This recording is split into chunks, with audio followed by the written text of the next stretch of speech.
সিধু দাস, মোসাম্মদ আনিকা, নারায়ণগঞ্জ সরকারি technical school and college. এভাবেই গত 15 বছর কোমলমতি শিশুদের হাতে বিনামূল্যে বই বিতরণ করতেন মাতৃতুল্য প্রধানমন্ত্রী শেখ হাসিনা।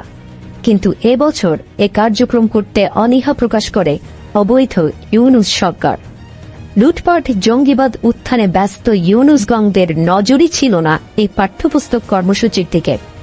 যে শিক্ষার্থীরা বছরের প্রথম দিন নতুন বইয়ের ঘ্রাণ নেয়ার জন্য অধীর আগ্রহে অপেক্ষা করত, আজ তাদের চোখে হতাশা ও আক্ষেপই দেখা গেছে। নতুন বইয়ের যে গন্ধটা সেটা কিন্তু অনেক মুগ্ধ করে একজন মানুষকে। নতুন বই পেলে অনেক ভালো লাগে। নতুন বছরটা নতুন বই দিয়ে শুরু হয়। আজকে আমাদের এখনো বই দেয়নি। সংশ্লিষ্ট কর্মকর্তারাও জানালেন সময় মতো বই হাতে না পাওয়ার কথা।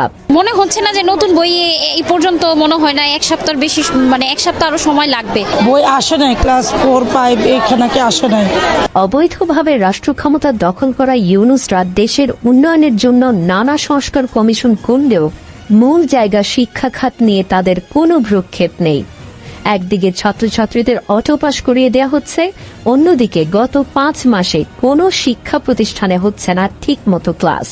ছাত্ররা ব্যস্ত আছে তাদের নানা দাবি নিয়ে রাস্তায়। বাংলাদেশকে ধ্বংস করার যে মহা পরিকল্পনা নিয়ে ইউনূস জঙ্গি হামলা করিয়ে ক্ষমতা দখলে নিয়েছে তা তিনি মেটিকুলাসলি বাস্তবায়ন করছেন।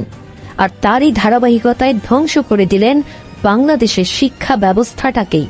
দেশের মানুষের এখন দাবি একটাই, সুন্দর গুছানো বাংলাদেশকে যে ইউনূস পাকিস্তান বানাতে চাচ্ছে তাকে জনসম্মুখে ফাঁসি দিতে হবে।